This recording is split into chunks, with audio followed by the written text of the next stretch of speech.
सभी का मैं हार्दिक अभिनंदन करती हूँ और आज का कार्यक्रम आरंभ करती हूँ।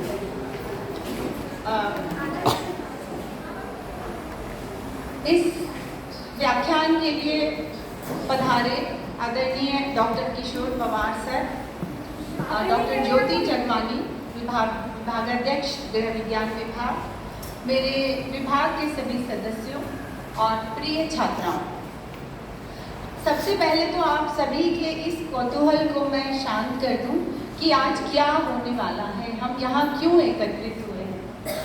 ये एक छोटा सा प्रयास है मेरे पिता डॉक्टर DN मिश्रा राज जी की आज जन्म तिथि है और हर वर्ष उनके जन्म तिथि पे मैं कोई ऐसा छोटा सा आयोजन करने का प्रयास करती हूँ जिससे कि उनका जो इंटरेस्ट था पर्यावरण और प्रकृति के प्रति, जो प्रेम था, उसके प्रति थोड़ा सा कुछ मैं कार्यक्रम आयोजित कर सकूं। मैं अनुराधा अवस्थी हूँ और मैं गृह विज्ञान विभाग में हूँ। गृह विज्ञान एक ऐसा विषय है जिसमें सारे विषय समाहित हैं। सारे विषयों का आरंभ हमारे परिवार से होता है और सारे विषयों का अंतिम उद्देश्य परिवार का कल्याण करना ही होता है। इसलिए गृह विज्ञान एक ऐसा विषय है, यद्यपि छात्राओं में उसकी लोकप्रियता कम होती जा रही है, परंतु उसमें बहुत अधिक व्यवसाय और रोजगार के अवसर हैं और कभी न समाप्त होने वाली मांग है। तो मेरा विषय गृह विज्ञान है, परंतु पर्यावरण पर चर्चा करने के लिए मैंने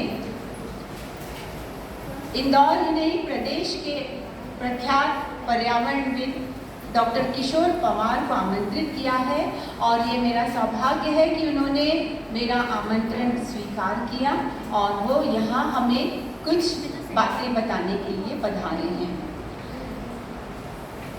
मेरे पिताजी कहा करते थे, सुन की आवाज़ लगाती है तुझे, सुन की आवाज़ लगाती है तुझे, नींद से कब से जगाती है तुझे, नींद से कब से जगाती है तुझे, दे रही द्वार पर दस्तक कब से, दे रही द्वार पर दस्तक कब से, जिंदगी कब से बुलाती है तुझे।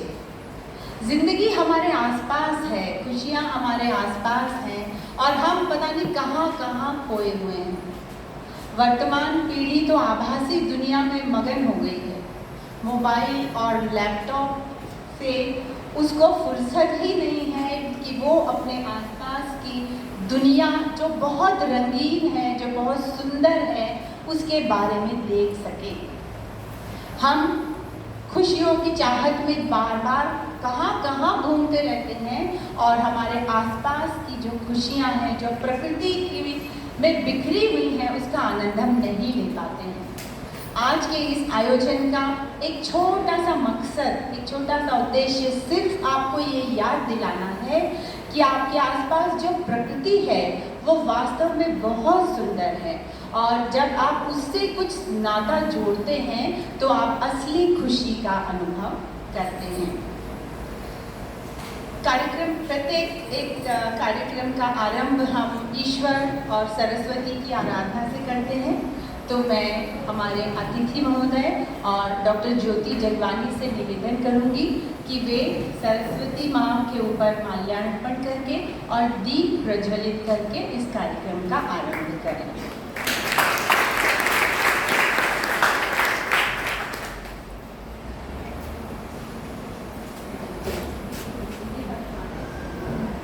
टेबल ही ले जा रही है।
धन्यवाद सर।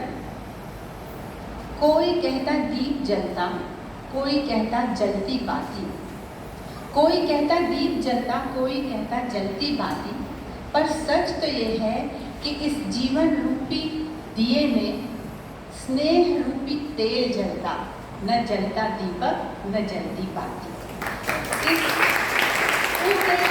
पूरे विश्व का जो आधार है वो इसी स्नेह और प्रेम और सहयोग की भावनाएं हैं जो हम सब के बीच एक संबंध जोड़ती हैं। और मुझे ऐसा लगता है कि हम लोग आजकल कंप्यूटर की दुनिया में कंप्यूटर बनते जा रहे हैं, ये भावनाएं कम होती जा रही हैं।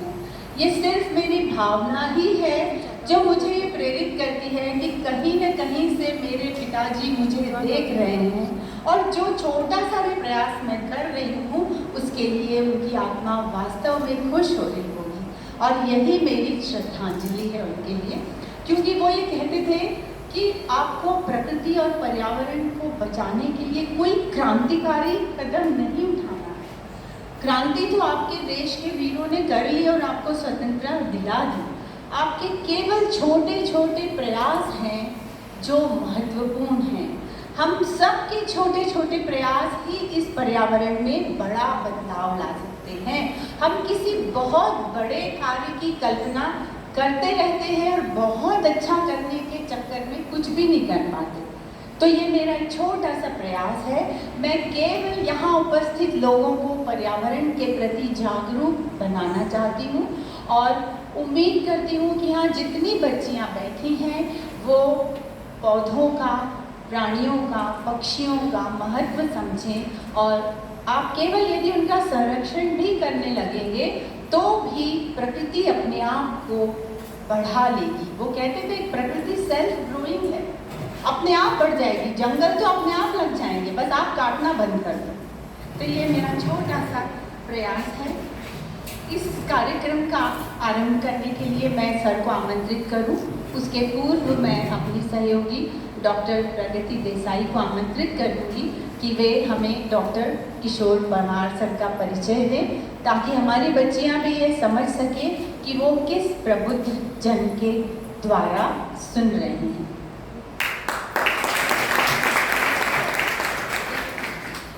सॉरी, मैं मेरी भावावेश में ये भूल गई कि हमारे अतिथि का स्वागत करना है हमें।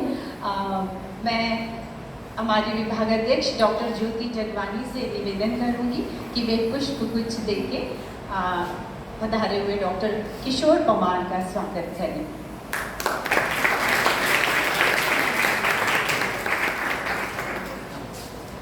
मैं डॉक्टर प्रगति देसाई से निवेदन करूंगी कि वे हमारी कर्मठ ऊर्जावान विभागाध्यक्ष डॉक्टर ज्योति जगवानी का पुष्पगुच्छ से स्वागत करें, क्योंकि हर समय उसका सहयोग और मुझे मिलता रहता है।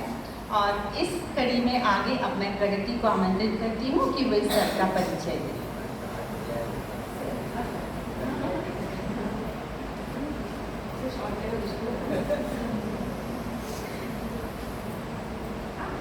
धन्यवाद अवस्थी मैडम, आदरणीय मंच, सम आदरणीय प्राध्यापक साथीगण और मेरी प्रिय छात्राओं, आज हमारे मुख्य अतिथि और मुख्य वक्ता के रूप में माननीय डॉक्टर किशोर पवार जी पधारे हैं, जो कि बहुआयामी व्यक्तित्व के धनी हैं। आप होल्कर साइंस कॉलेज में बॉटनी के प्राध्यापक और सीड टेक्नोलॉजी विभाग के विभागाध्यक्ष के रूप में 1984 से निरंतर कर्तव्यरत है। आपके कुशल मार्गदर्शन में 6 छात्रों को PhD डिग्री प्राप्त हुई है, जिनके विषय मुख्यतः इंदौर शहर की पर्यावरणीय समस्याएं, पेड़ पौधों की इकोफिजियोलॉजी और बायोकेमिस्ट्री पर वायु प्रदूषण के प्रभाव आदि से संबंधित है। राष्ट्रीय और अंतर्राष्ट्रीय जर्नल्स में आपके लगभग 70 रिसर्च पेपर प्रकाशित हो चुके हैं। आदरणीय डॉक्टर पवार ने एनवायरमेंटल साइंस पर EMRC इंदौर के साथ में 10 इंटरएक्टिव फिल्म्स बनाई है। साथ ही एनवायरमेंटल स्टडीज़ पर UGC के सब्जेक्ट एक्सपर्ट के रूप में भी आप अपनी सेवाएं देते रहे हैं। विभिन्न राष्ट्रीय और अंतर्राष्ट्रीय पत्र पत्रिकाओं में लगभग 500 आर्टिकल्स आपके प्रकाशित हुए हैं। आपके द्वारा कई पुस्तकों का लेखन भी किया गया है। उनमें से कुछ के शीर्षक मैं पढ़ना चाहूँगी। Air pollution, impact on reproductive behaviour of few tropical trees, बिन पत्ती सब सून, फूलों से बीज तक, जीव जगत के हम सफ़र, पेड़ पौधों का अनोखा संसार, सूरज देवता का वरदान, माटी के मोल आदि। टीवी स्टार में एक कॉलम रहता है हैप्पी लाइफ पेज, इसके अंतर्गत नेचर ब्लेजर कॉलम में अमेजिंग बर्ड्स पर लगभग 300 आर्टिकल्स आपके प्रकाशित हुए हैं। और ये यात्रा जो है वो अभी भी निरंतर जारी है इनकी। ये सभी पर्यावरण के प्रति डॉक्टर पवार के निरंतर प्रेम, रुचि और पर्यावरण संरक्षण में योगदान के प्रत्यक्ष उदाहरण है। आप समाज सेवा में भी आपका अभूतपूर्व योगदान रहा है। तो ऐसे पर्यावरण प्रेमी, समाज सेवी और प्रतिभावान बहुआयामी व्यक्तित्व के धनी डॉक्टर किशोर पवार जी को वक्ता के रूप में उपस्थिति इनकी निश्चय ही हमारे विभाग, हमारे महाविद्यालय सभी को गौरवान्वित कर रही है। आपका पुनः बहुत बहुत स्वागत, बहुत बहुत अभिवादन। अब आगे की कार्रवाई के लिए मैं डॉक्टर अवस्थी को पुनः आमंत्रित करती हूँ।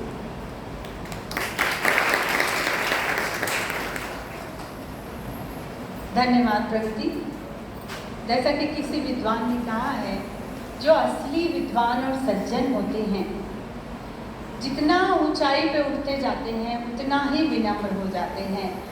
इसी का परिचय देते हुए सर ने ये रिक्वेस्ट किया कि मेरा बहुत छोटा सा परिचय दीजिएगा। ये इस बात का परिचायक है कि सर कितने ऊंचाई तक उठ चुके हैं और इतने सरल सहज व्यक्तित्व के धनी डॉक्टर किशोर पवार को अपने बीच में पाके हम सब हर्षित हैं।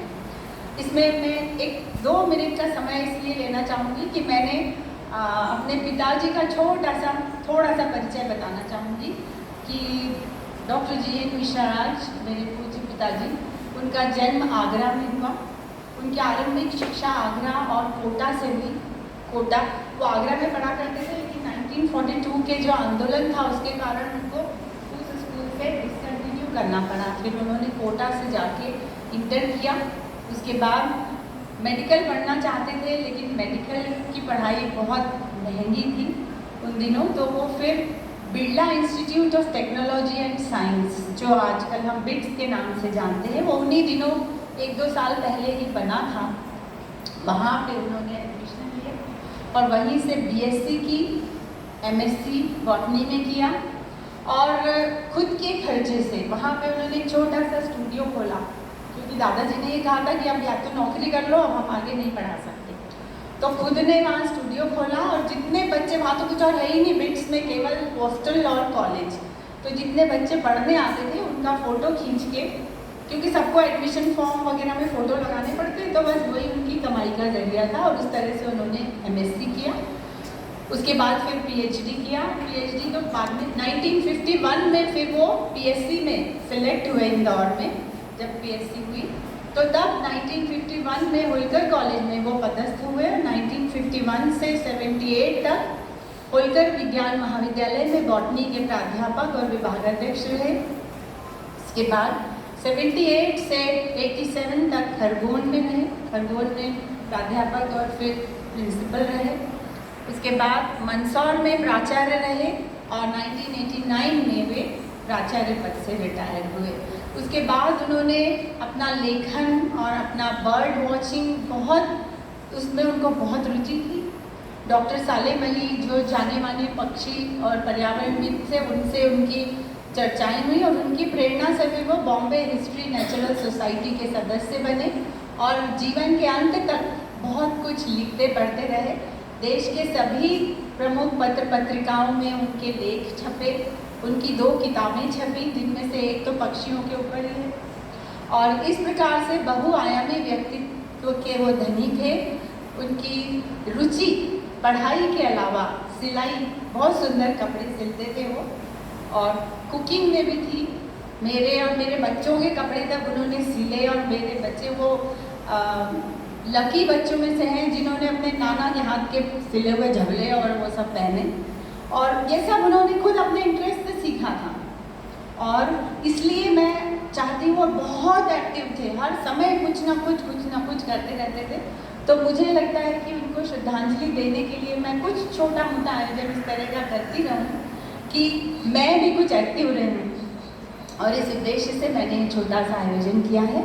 अब मैं देर ना करते हुए डॉक्टर पवार को आमंत्रित करती हूँ। वे हमें एक अपना छोटा सा प्रेजेंटेशन दिखाएंगे, और हम पौधों के बारे में तो काफ़ी कुछ जानते हैं, फूलों के बारे में भी बहुत कुछ जानते हैं, लेकिन पक्षी जो हमारे पर्यावरण के बहुत ही महत्वपूर्ण अंग हैं, उनके बारे में हम बहुत कम जानते हैं। तो उनके बारे में कुछ जानकारी देने के लिए मैं डॉक्टर किशोर पवार को आमंत्रित करती हूँ।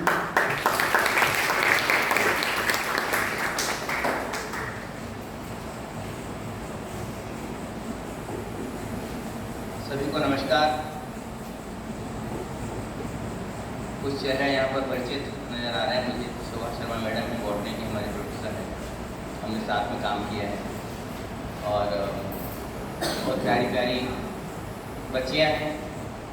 बस इतना कहना चाहूँगा कि आज के बाद ये जो कार्यक्रम है, जो मैडम अनुराधा अवस्थी ने ऑर्गेनाइज किया है, इसको जीवन भर याद रखोगे, कभी भूलोगे नहीं। बस इतना सा मेरा एक वादा तुम लोगों से है, और उसका पूरा श्रेय जो मैं यहाँ खड़ा हूँ या जो बोलूँगा, बातचीत करूँगा, उसका पूरा श्रेय आदरणीय मिश्रा साहब को जाता है। मैं तो बॉटनी का विद्यार्थी रहा। मेरा उनसे पहला परिचय 1984 में खरगोन में हुआ, जब मेरी पहली पोस्टिंग हुई खरगोन कॉलेज में। तब वो वहाँ पर प्रिंसिपल थे। मैं पीएचडी करके गया था, 2-3 साल का गैप हो गया था पढ़ाने का। उन्होंने कहा कि टाइम टेबल ये है, प्लांट फिजियोलॉजी पढ़ाना है। प्लांट फिजियोलॉजी से मुझे बहुत डर लगता था, बहुत डर लगता था। मैंने कहा सर मैं और कुछ पढ़ा लूँगा, एक्योलॉजी पढ़ा लूँगा, ब्रायोफाइट, टेरिडोफाइट कुछ पढ़ा लूँगा, प्लांट फिजियोलॉजी में तो बहुत कम नंबर है, मेरी मार्कशीट देख लो। तो बोले नहीं, पढ़ाना तो प्लांट फिजियोलॉजी पढ़ेगा। मैं पढ़ाता था, वो मेरा छूटा है, प्रिंसिपल बन गया। अब दूसरा तो कोई लेगा नहीं। टाइम टेबल का कायदा तो प्रोफेसर लोग जानते हैं, जब ट्रांसफर होकर चले जाता है उसी का टाइम टेबल उसको पकड़ा देते हैं, जो नया व्यक्ति आता है उसको। तो मुझे वो प्लांट फिजियोलॉजी, तो मैंने कहा सर मुश्किल है, तो घबराओ मत। लाइब्रेरी ले गए मुझे, 3-4 किताबें, खुद प्रिंसिपल होने के बावजूद लाइब्रेरी ले गए, 3-4 किताबें प्लांट फिजियोलॉजी की इशू कराई। बोले पढ़ो, और 8 दिन बाद पढ़ाना। 8 दिन तक तुमको पढ़ाने की जरूरत नहीं, कॉलेज आओ पढ़ो, क्लास में जाने की जरूरत नहीं। और उसके बाद से जो प्लांट फिजियोलॉजी जिसको कहते हैं चिपकना, जो मुझे चिपकी, तो पूरे जीवन भर 30 साल तक प्लांट फिजियोलॉजी, रिकोलॉजी पढ़ाता रहा। और जिस विषय से मुझे डर लगता था, वो विषय मेरा सबसे प्रिय विषय रहा, और उसमें कई मैंने इंस्ट्रूमेंट बनाए, डिज़ाइन किए, और सब लोग जानते हैं कि वो तो ये बात है ना कि एक गाना सुना होगा आप लोगों ने कि उंगली पकड़ के तूने चलना सिखाया था। सुना है सबने? कौन सी पिक्चर का है? राजी का। तो ये उंगली पकड़ के तूने चलना सिखाया था। तो मैं जो बर्ड्स का ABCD जो जानता हूँ, उसका पूरा श्रेय मिश्रा साहब को जाता है। इसके पहले मैं बर्ड्स नहीं जानता था क्या हो। खरगोन जब पोस्टिंग हुई गया, तो उन्होंने मुझे सालिम अली की बुक इशू कराई थी लाइब्रेरी से कि यार पवार ये किताब है, उसमें से एक चिड़िया का चित्र बनाना, मैंने सुना तुम्हारी ड्राइंग अच्छी है। तो उन्होंने बसंता का चित्र मुझे बनाने को दिया कि मेरा नई दुनिया में आर्टिकल आने वाला है, तो ये तुम बसंता का चित्र बना लो। पहली बार मैंने डॉक्टर सालिम अली की भारत के पक्षी किताब देखी उस दिन, और उसके बाद जो बर्ड में इंटरेस्ट डेवलप हुआ, तो नतीजा आपके सामने है। लगभग 150 आर्टिकल बर्ड्स पर लिख चुका हूँ अभी तक। और DB भास्कर में जैसा बताया, हर मंडे को देखना, DB भास्कर में जो स्टार आता है, DB स्टार, हर मंडे को एक कॉलम आता है नेचर प्लेजर नाम का, या तो राइट हैंड साइड में दिखेगा या लेफ्ट हैंड साइड में दिखेगा। कभी राइट हैंड साइड में आता है, कभी लेफ्ट हैंड साइड में छोटा सा पीस आता है, करीब 250-300 बर्ड का। एक बार बर्ड पे आता है, दुनिया भर के विचित्र अद्भुत बर्ड के ऊपर, एक बार तितलियों पे आता है, और एक बार पतंगों पे आता है। तितली और पतंग में अंतर आप पढ़ोगे वो आर्टिकल, तो छोटा सा आर्टिकल होता, मज़ा आएगा। तो दुनिया भर में प्रकृति जो बर्ड्स हैं, बटरफ्लाइज हैं, पतंगे हैं, उनके ऊपर हर बार हर मंडे को पीस मेरा आता है और पूरा श्रेय इनको जाता है। अब मिश्रा साहब की थोड़ी सी 5 मिनट बात और करूँगा कि किस आला दर्जे के इंसान थे। हरफन मौला जिसको कहते हैं वो थे, जिस मैडम ने कपड़े सीते थे। उन दिनों एक नई लूना नाम की एक मोटरसाइकिल आई थी, तो मुझसे पूछा उन्होंने, पवार कौन सी गाड़ी लोगे? मैंने कहा सर लूना। तो लूना कौन सी? तो नई दुनिया में रिटेल में आता था लूना TFR। तो मैंने सर वो लूना TFR लेंगे। TFR का क्या मतलब जिज्ञासा इतनी गजब की, किसी भी चीज़ के अंदर तक गहराई तक जाना, ये सीखना हो तो मिश्रा साहब से सीखो। तो लूना TFR का क्या मतलब? तो मुझे नहीं मालूम TFR का क्या मतलब। कि TFR का मतलब होता है, आप लोग सुन लो सब, with telescopic front end rear. पहले जो लूना आती थी उसमें शॉकअप जो है पीछे ही आते थे, आगे नहीं आते। अब ये नया मॉडल आया है, इसमें शॉकअप जो है वो पीछे भी है और आगे भी है। और कैसे हैं? टेलीस्कोपिक, मतलब एक ट्यूब के अंदर दूसरी ट्यूब चली जाती है तो आपको झटके कम लगते हैं। तो with telescopic front end rear, मतलब आगे का और पीछे दोनों तरफ टेलीस्कोपिक शॉकअप वाली लूना TFR। ये गजब है। आप देखो कितनी गहराई तक जाने वाला इंसान। एक और उदाहरण, कपड़े लेने गए वो खरगोन की दुकान पे, उससे बोला दुकान वाले से, भैया क्या है, कौन सा कपड़ा है? तो उसने पूछा तो कौन सा कपड़ा है? तो कहता वो रूबिया है 2x2। तो उन्होंने कहा नहीं भैया ये रूबिया नहीं है। तो सर मैं तो पिछले 30 साल से 2x2 रूबिया के नाम से बेच रहा हूँ इसको। तो नहीं है कि रूबिया 2x2 रूबिया का मतलब होता है कि जब उसकी स्पिनिंग होती है तो 2 आड़े और 2 खड़े रेशे हो, उसको 2x2 कहते हैं। तो उसने हाथ जोड़ लिए मिश्रा साहब को, सर गजब है आपका नॉलेज।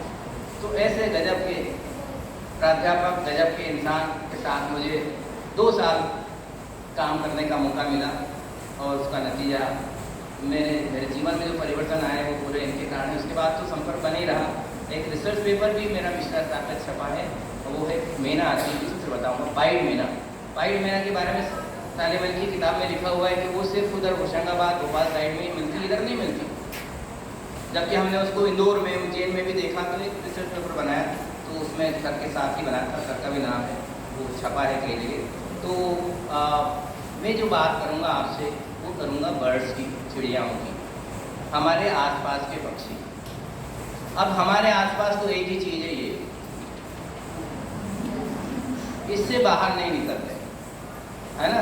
पर ये अगर जेब में पड़ा रहे और बंद रहे तो कुछ सुंदर सुंदर सी, कुछ बहुत अच्छी अच्छी सुबह शाम को आवाज़ आती है, जिनको हम कहते हैं चिड़ियों का कलरव।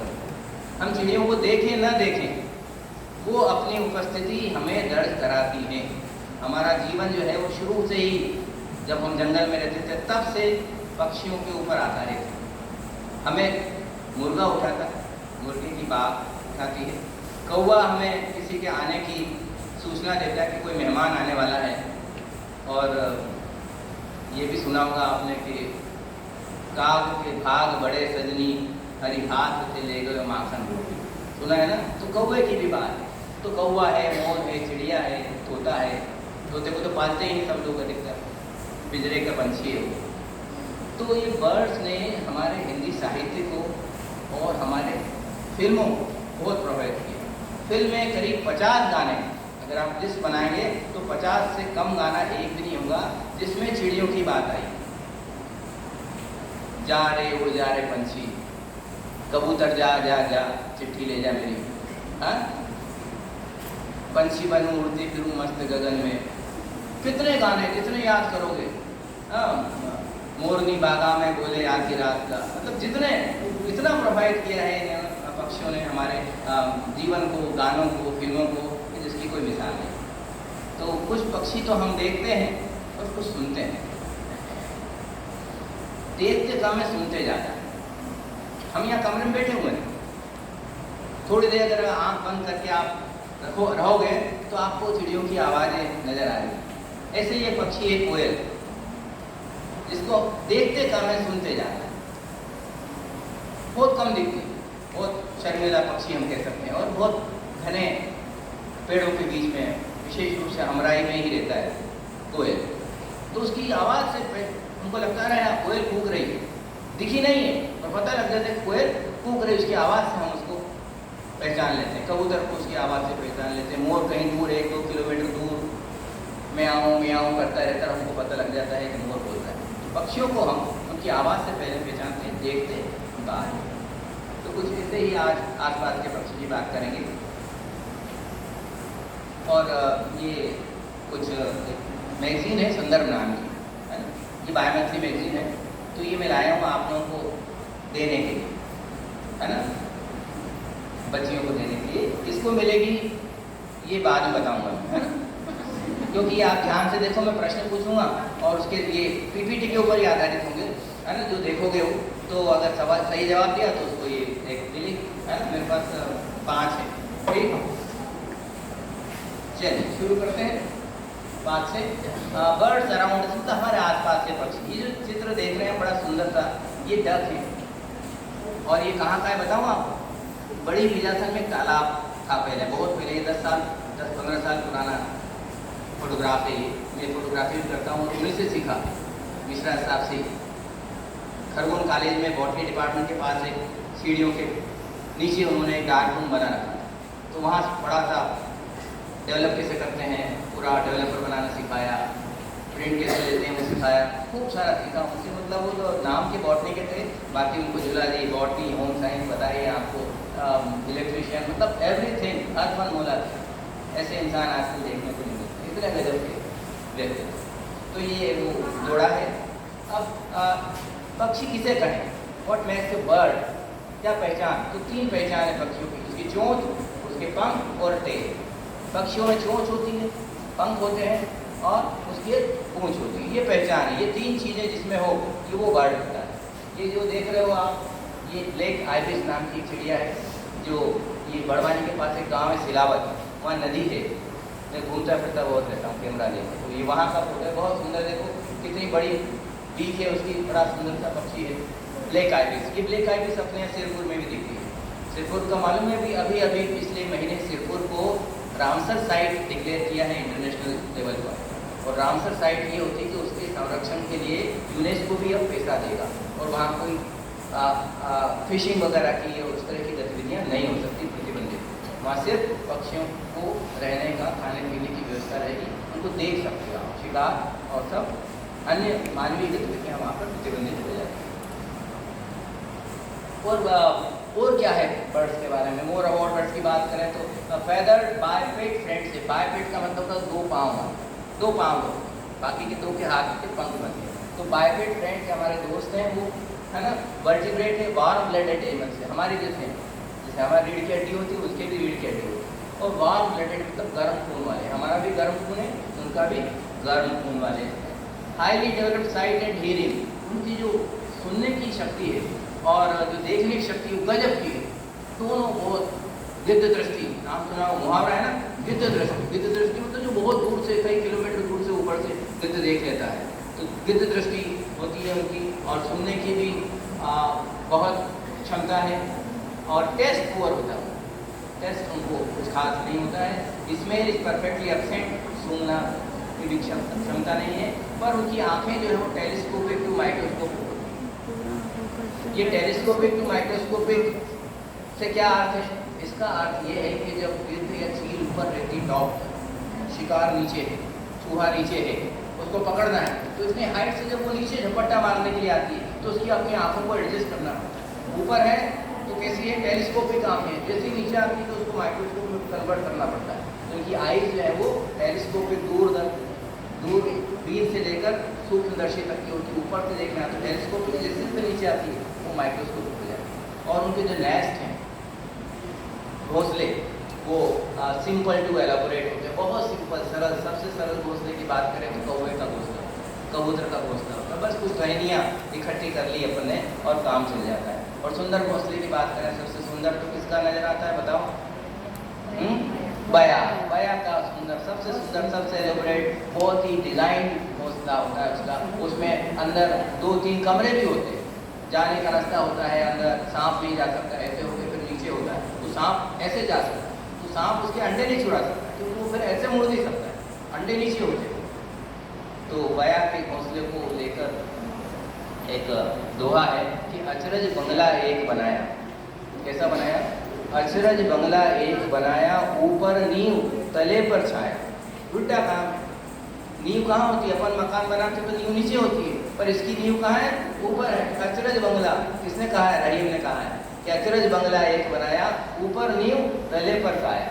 बहुत सुंदर होता है। और पक्षियों के बारे में ये है कि घोंसला जो है उनका घर नहीं होता।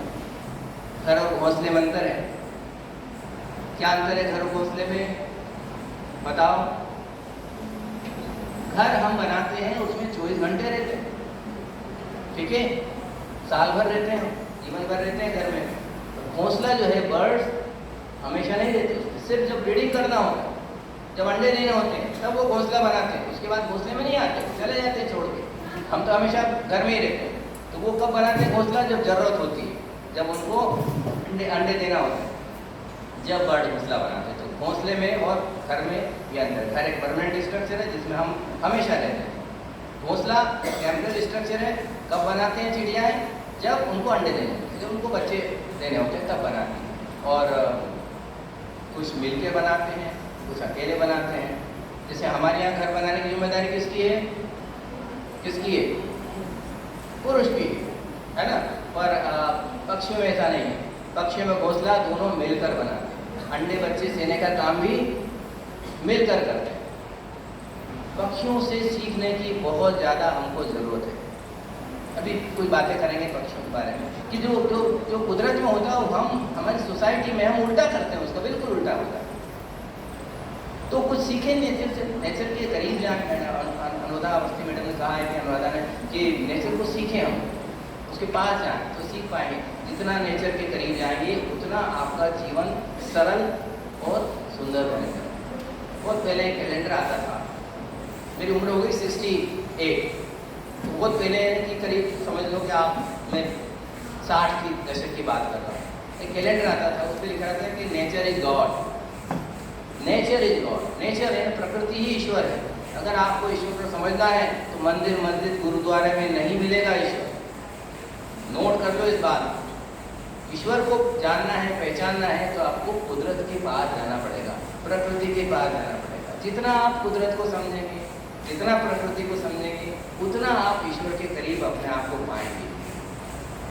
इसका दूसरा कोई तरीका नहीं है ईश्वर को पाने का। कुदरत के पास जाइए, जंगल में जाइए, झरनों के पास जाइए, चिड़ियों के पास जाइए, तितलियाँ देखिए, समझ में आएगा कि क्या गजब का कारीगर है, क्या कलाकारी है उसकी। वो आपको उसके पास, कुदरत के पास जाएंगे तभी समझ में आएगी बात। अब ये है कि क्यों देखें चिड़ियों को? क्या मतलब है देखने का? मोबाइल हमारे पास है, मोबाइल देखें, बस फेसबुक व्हाट्सएप करें, क्या ज़रूरत है? तो क्या ज़रूरत है देखें हम। अगर आप स्वस्थ रहना चाहते हैं, सुखी रहना चाहते हैं, प्रसन्न रहना चाहते हैं, तो ज़रूर चिड़ियों को देखें। एक तो नॉलेज के लिए, जस्ट फॉर नॉलेज। दूसरा एज ए हॉबी, कई लोगों की हॉबी होती है, जैसे बर्ड वॉचिंग हॉबी है। बर्ड वॉचिंग हॉबी है। एक और हॉबी है जिसके बारे में आप लोगों ने नहीं सुना होगा, मेन वॉचिंग। यस, सुना है क्या? मेन वॉचिंग हॉबी है। मेन वॉचिंग में आपको कुछ नहीं करना है, बस रेलवे स्टेशन पे गए, बैठ गए वहाँ पर और देखो कैसे चढ़ रहे हैं लोग, कैसे उतर रहे हैं, कैसे भाग रहे हैं, ट्रेन आने का कैसे देख रहे हैं, सिग्नल देख रहे हैं, बार बार झुक के ग्रीन हुआ नहीं हुआ। तो ये मेन वॉचिंग। कैसे खड़ा है, कुछ ऐसे खड़ा है, कुछ ऐसे खड़ा है, ये मेन वॉचिंग। तो कुछ नहीं करना है, बस आप अपनी जगह जहाँ हैं वहीं देखते रहें कि कौन क्या कर रहा है। मैडम कैसे पढ़ा रही है, बार बार भावना से तो नहीं कर रही है, कुछ टक टक टक टक करती रहती है लड़कियाँ ऐसे पेंसिल से, कुछ नहीं, बस निकाला और टक टक टक। This is main watching. तो मेन वॉचिंग भी कर सकते हैं आप। बर्ड वॉचिंग है, मेन वॉचिंग है, बटरफ्लाई है, तितलियों को देखना। तो एक हॉबी है, पेंटिंग हॉबी होती है, जैसे बर्ड वॉचिंग भी एक बहुत ही अच्छी हॉबी है ना। और प्रकृति के बारे में और ज़्यादा जानने की अगर आपको उत्सुकता हो तो ये भी एक बहुत अच्छा है, पक्षियों के बारे में देखना। और चौथी बात है साइंटिफिक स्टडी के लिए, जिसको हम कहते हैं कि ऑर्निथोलॉजी, जो विज्ञान है पक्षियों का, पक्षियों के बारे में ज़्यादा जानकारी जानने का जो विज्ञान है, नई नई स्पीशीज खोजने का, कैसे अंडे देते हैं, कैसे बच्चे निकलते हैं, उनकी कैसे डेवलपमेंट होता है, उनका भोजन क्या है, ये जानना हो तो वो जो साइंटिफिक स्टडी करते हैं हम उसको ऑर्निथोलॉजी कहते हैं, पक्षी विज्ञान। बेटा बैठ जाओ कहीं, है ना, या पीछे सीढ़ी पे बैठ जाओ, सीढ़ी पे बैठ जाओ, या शेयर कर लो डबल, है ना। चलिए नेक्स्ट। कैसे पहचाने, how to identify the birds. बहुत आसान है, बर्ड्स को पहचानना कोई मुश्किल बात नहीं है ना।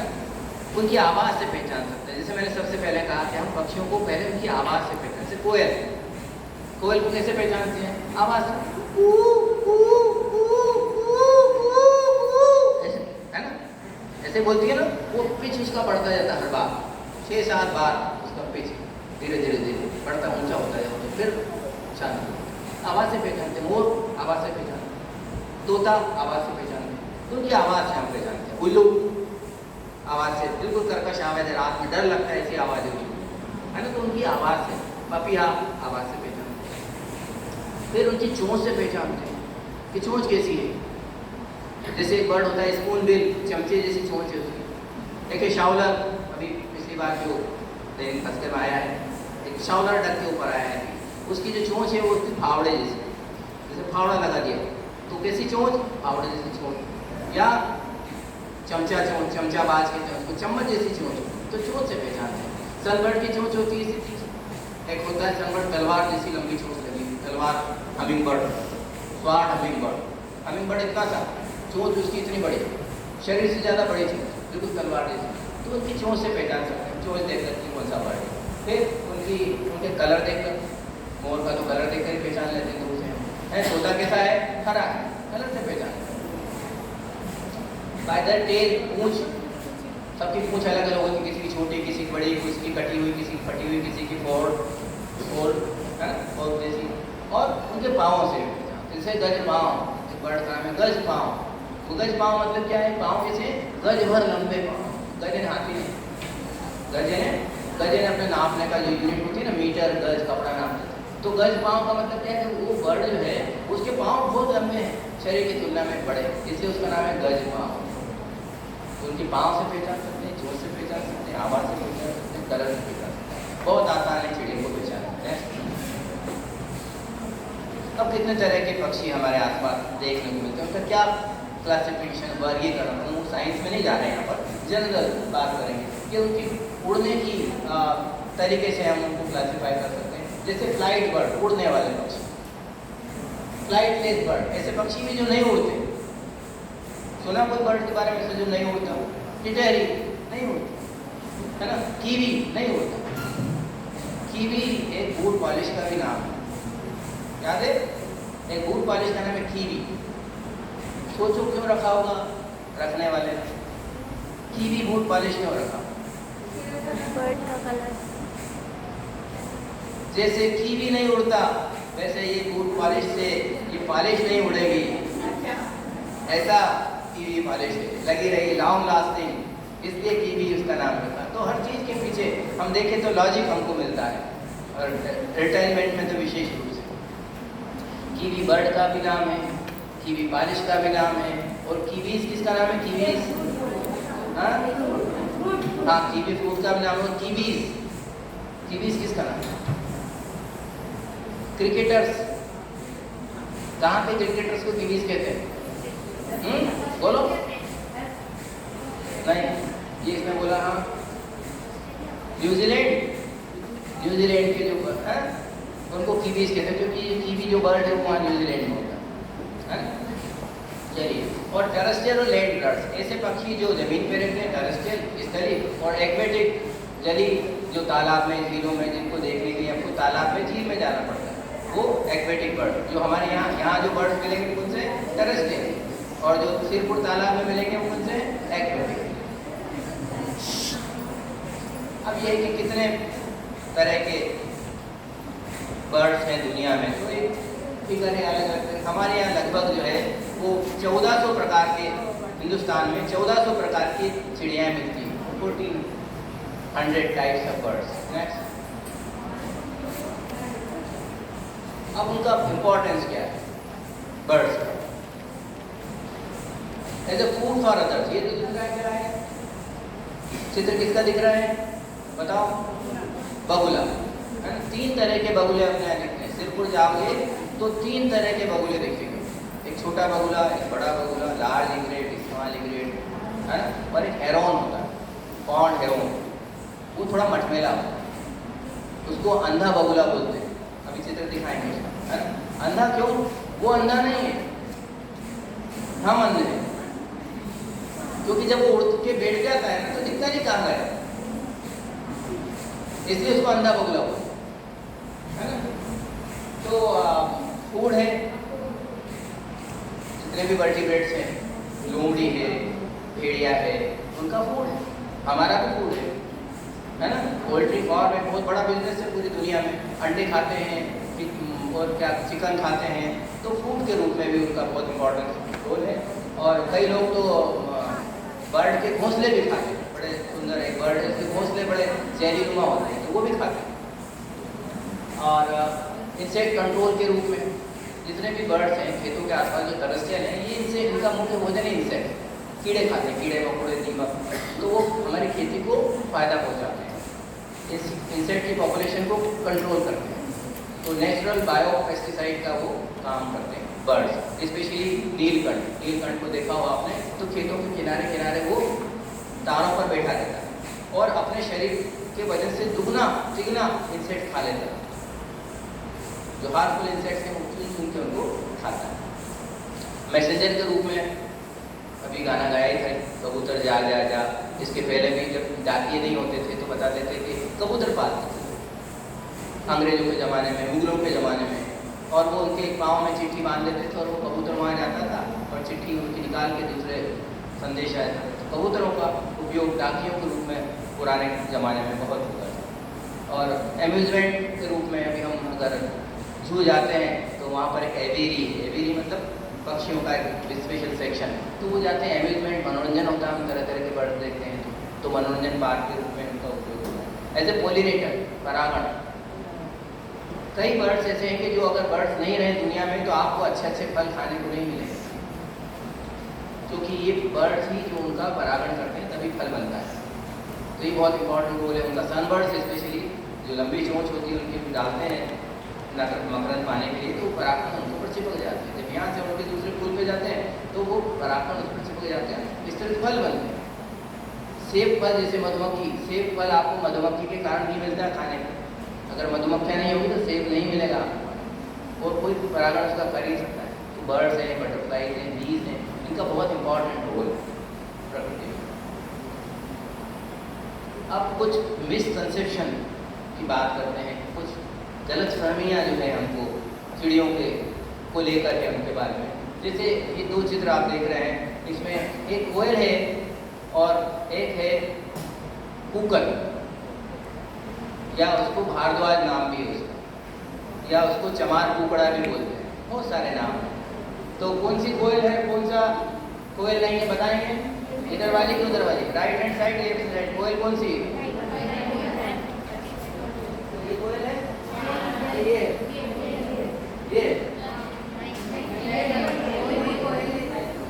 जो कह रही है, तो ये एक तो भ्रम, एक तो मिसकंसेप्शन है। वही तो बता रहा हूँ ना, मुझे बुलाया इसीलिए।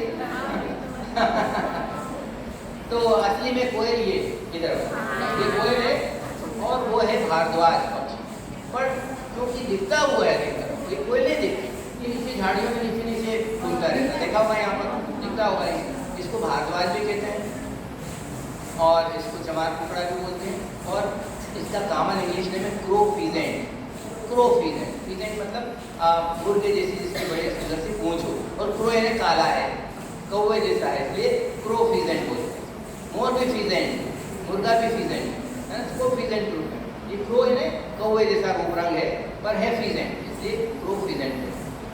अब इन दोनों की आंखें देखो कैसी लाल, जितने भी शिकारी बर्ड होते हैं ना उनकी आंखें लाल, और चोंच जो है बिल्कुल तीखी फाड़ने जैसी चोंच होती है, वो शिकारी बर्ड है, सांप का छिपकली का शिकार करता है उधर वाला प्रोफिल। तो ये कोयल है और वो क्या है, वो है भारद्वाज कहो, महोग कहो या क्रोफिजेंट, वो दिखता है ये नहीं दिखता। ये कोयल है, वो कोयल नहीं है, तो कई लोगों को भ्रम होता है। मैंने देखा कई लोग तो उसको कोयल समझते हैं, है ना। नेक्स्ट, अब कोयल किसको कहें, जो गाता कौन है? बर्ड्स में, पक्षियों में मेल फीमेल का बहुत डायमार्फिज्म जिसको हम कहते हैं, बहुत रूप रंग में बहुत फर्क है। वो बिल्कुल उल्टा होता है हमारे समाज के, है ना। मेल में छोटी होती है बर्ड, हमारे यहाँ फीमेल में छोटी होती है, बिल्कुल उल्टा। अभी एक दो चित्र और बताऊंगा जो हमारे समाज की विद्रूपताएं हैं उनको उजागर करेंगे कि कैसी कैसी उल्टी रीतियां हमने चला रखी है। हमने कुदरत से कुछ नहीं सीखा, सीखने की बहुत गुंजाइश है ना। अभी ये है कोयल, और गाता कौन है मालूम? मेरे मिश्रा साहब ने बताया मुझे, और एक उनका आर्टिकल भी आया था नई दुनिया में, कुहू कुहू नहीं बोले कोयलिया, ये टाइटल था, याद है अनुराधा? नई दुनिया में छपा था, सर का ही आर्टिकल था, कुहू कुहू नहीं बोले कोयलिया। और हमारे यहाँ तो फिल्मों में गीत है ये, कुहू कुहू बोले कोयलिया। अब वो कुहू कुहू कोयलिया नहीं बोल रहा, कोयला बोल रहा है। कोयला है क्या? कोयला है मेल, कोयला है मेल कोयल, और कोयल है फीमेल कोयल। अब गाता कौन है? मेल, मतलब कोयला गा रहा है। तो कुहू को कौन बोलता है? कोयला बोलता है, कोयल नहीं बोलती। ये कौन है? कोयला है कि कोयल है? कोयला है। ये कोयला है। अभी कोयल दिखाएंगे तो तुम बोलोगे कर ये तो कुछ वो दूसरा ही वर्ड है, बिल्कुल अलग एकदम। दोनों को अगर अलग अलग देखेंगे तो आप पहचानोगे नहीं कि ये दोनों एक ही जाति के नर मादा, इतना अंतर है ना। और सुंदर कौन? मेल के फीमेल, ये बताओ। मेल के फीमेल बताओ पक्का। अभी देखते हैं कौन, अभी देखते हैं। चलिए नेक्स्ट। अब वही बात इनके सेक्सुअल डायमॉर्फिज्म जो है, मतलब लैंगिक विरूपता वर्ड में बहुत ज़्यादा होती है, नर मादा में बहुत ज़्यादा अंतर होता है। यहाँ वो चित्र देख रहे हैं है ना, देखो ये जो डक है ऊपर, ये नीचे है पेंटेड बंटिंग, ऊपर डक है, वो आगे जो है वो मेल है, पीछे जो है फीमेल। एक ही प्रजाति की डक है, पर अंतर कितना देखो, कितना कलरफुल है मेल, कितना सुंदर है, उसके फैसेस देखो, और वो कितनी मतलब उसको हम हमारी इंग्लिश की भाषा में कहते हैं कि female are dull in colour. Dull है, वो अट्रैक्टिव नहीं है फीमेल। क्यों डल है? प्रकृति ने डल क्यों बनाया फीमेल को? उसके पीछे बहुत बड़ी साइंस, तो कभी फिर कभी बात करें, है ना। और एक बात और अभी याद आई कि हमने नेचर से कुछ नहीं सीखा। जो गूलर का फल होता है ना, गूलर के फल में जो नर और मादा पतंगे होते हैं, तो उसमें जो मादा पतंगा होती है उसको तो पंख होते हैं, नर के पंख नहीं होते, नर की आंखें भी नहीं होती, नर अंधा होता है, पंख भी नहीं है, आंखें भी नहीं है, बिल्कुल बेचारा है, कोई काम का नहीं। पर वो नर मादा को लिबरेट करने का है, तो मादा के जो काम है वो पावरफुल नहीं, काटने। तो नर मादा दोनों गूलर के फल के अंदर रहते हैं। नर गूलर छेद करके मादा को बाहर निकालने में मदद करता है, जा जी ले अपनी जिंदगी। कौन बोलता है? वो कह रहा है नर। अपनी सोसाइटी में होता है ऐसा कि नर कहे जाओ जियो, उड़ो, घूमो फिरो, नहीं, पर वहाँ वो नर जो है वो ये काम कर रहा है, तो मादा नहीं कर सकते। तो बहुत सीखने का है प्रकृति से, हम बहुत उल्टा काम करते हैं, पता नहीं कब सुधरेंगे, है ना। नीचे देखो ये पेंटेड बंटिंग है, पेंटेड देखो ये जो इधर मेल है ना, लेफ्ट हैंड साइड मेल है, राइट हैंड साइड में फीमेल, कितनी डल है, कोई कलर नहीं, कोई अट्रैक्शन नहीं, कोई इधर देखो ब्लू, रेड, येलो, ग्रीन, कितना सुंदर कॉम्बिनेशन है। तो मेल फीमेल में बहुत ज़्यादा रंग रूप में अंतर होता है बर्ड्स में। नेक्स्ट, अब एक और मिसकंसेप्शन की बात करें। बुलबुल के बारे में कहते हैं कि बुलबुल बहुत कम दिखती है ना, हम बुलबुलें हैं इसकी। ये गुलसिता हमारा सुना नाम गाना, किसने लिखा था तो बताएगा? अल्लामा इकबाल बहुत बड़े शायर हुए हैं अपने देश के, बाद में पाकिस्तान चले गए, वो एक अलग बात है, पर बहुत अच्छा उन्होंने, सारे जहाँ से अच्छा हिंदुस्तान हमारा, ये उन्होंने ही लिखा है। हम बुलबुल हैं इसके, ये गुलसिता। बुलबुल ने क्या, बहुत तरह की बुलबुल हमारे आसपास मिलती है और कुछ बुलबुल तो बहुत कॉमन है। तो यहाँ 3 बुलबुल के चित्र हैं, 3 तरह के, तीनों बुलबुल हैं। ऊपर टॉप में जो है, राइट हैंड टॉप में, लेफ्ट हैंड टॉप में जो बुलबुल दिख रही है वो सबसे कॉमन बुलबुल है अपने ये, पर इसमें क्रेस्ट है। अपने यहाँ जो बुलबुल है उसमें क्रेस्ट नहीं होता, बस इतना सा फर्क है, बाकी यही रंग रूप होता है बुलबुल। नीचे जो बुलबुल है वो क्रेस्टेड बुलबुल है, क्रेस्ट मतलब कलगी दिख रही है उसके ऊपर। अपने यहाँ की जो बुलबुल है उनमें क्रेस्ट नहीं होती, पर बहुत ही शोरगुल करने वाला बर्ड है, बहुत आवाज़ करती है। समझ में आया था कि बुलबुल कहीं बोल रही है। राइट हैंड साइड में जो बुलबुल दिख रही है, बड़ी सी सुंदर सी लंबी सी पूंछ, कलगी उसके सिर पर, काला गर्दन, वाइट ब्रेस्ट, वो है शाह बुलबुल, उसको बोलते हैं शाह बुलबुल। और ये बुलबुल जो है वो मध्य प्रदेश का राज्य पक्षी, state bird of Madhya Pradesh, state bird of Madhya Pradesh, शाह बुलबुल। इंग्लिश में बोलते हैं पैराडाइज फ्लाई कैचर। इंग्लिश में क्या नाम है? Paradise fly catcher.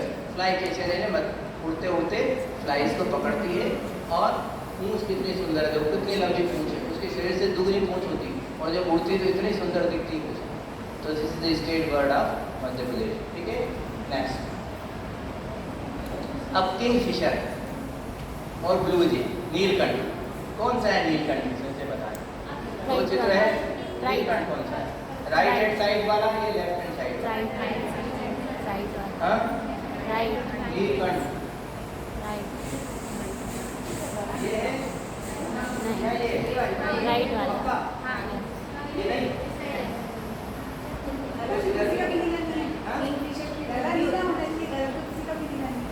ये बात बहुत बढ़िया है, बहुत बढ़िया बात है कि कंठ, नीलकंठ का तो कंठ नीला होना चाहिए। कंठ तो किसी का भी नीला नहीं है, उसका तो ब्राउन कलर है, उसका वाइट है, तो फिर नीलकंठ कहाँ से हो गया?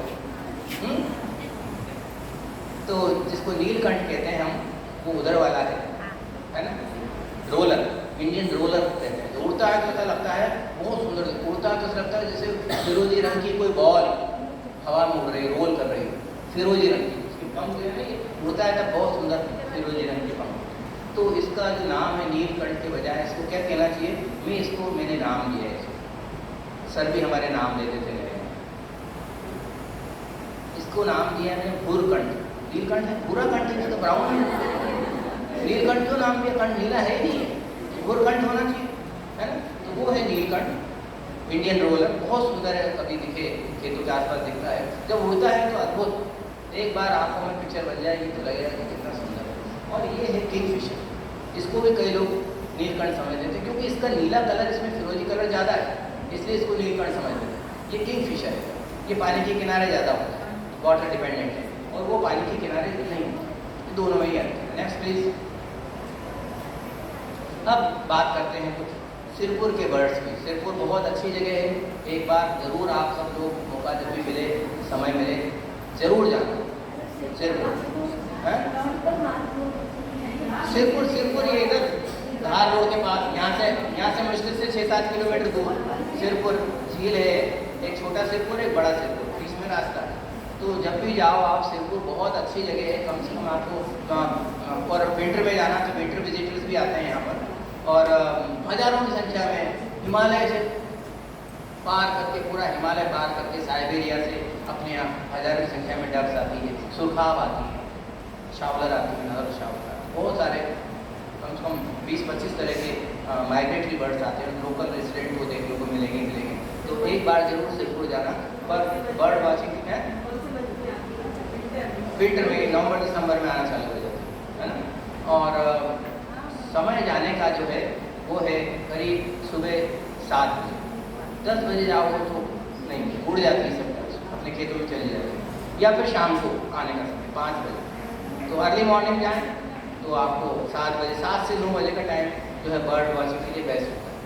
और एक केप जरूर पहन के जाएँ, बायनोकुलर छोटा सा हो, गले में लटकाने वाला, बहुत हेवी नहीं, तो उससे मदद मिलती है पहचानने में। बायनोकुलर, एक नोटबुक और डार्क रंग के कपड़े, है ना, ताकि आप छिप जाओ, वो डिस्टर्ब उनको ऐसा नहीं लगे डिस्टर्ब कर, तो डार्क उनके कपड़े एक बायनोकुलर नोटबुक लेके जाएँ और देखें बर्ड्स क्या कर रहे हैं, कौन आ रहा है, क्या कर रहे हैं, कब आता है, कब जाता है। हमारे साथी मंजीत, जानती है मंजीत मल्होत्रा, वो जूलॉजी की प्रोफेसर रही है ना, तो उन्होंने सिरपुर के ऊपर PhD करी हमारे अंडर में। तो उन्होंने पूरा रिकॉर्ड रखा कि माइग्रेटरी बर्ड जो है वो विंटर विजिटर्स पहली किस दिन आई, कब आती है, कब जाती है, क्या एक्टिविटीज़ है, तो पूरा माइग्रेटरी बर्ड का पूरा PhD का पूरा रिकॉर्ड उनका। सुबह 5 बजे से पहुँच जाती थी, 5 बजे से रात के 10 बजे तक एक बर्ड का रिकॉर्ड रखना। पहली माइग्रेटरी बर्ड्स आने वाली कौन सी है, पहली सबसे पहले जाने वाली कौन सी है, जो पहले आती है वो पहले नहीं जाती, जो पहले आती है वो पहले नहीं जाती, जो बाद में आती है वो पहले जाती है, ऐसा उल्टा था। तो वो जब हम इस तरह की रिसर्च करते हैं, शोध करते हैं तो पता लगता है। नेक्स्ट, ये वही बर्ड है, डक है। नेक्स्ट, कितने सुंदर है देखो, है ना, ये वहीं की, ये बीजासन की, ये दोनों चित्र बीजासन के। नेक्स्ट, ये जो सूखे पेड़ पर बर्ड दिख रही हैं, ये है स्टारलिंग बोलते हैं, को मैना, ये माइग्रेटरी जुलाई में सबसे पहले आने वाला बर्ड है, सबसे पहले जुलाई में माइग्रेटरी बर्ड्स अपने आते हैं, तो ये आती है।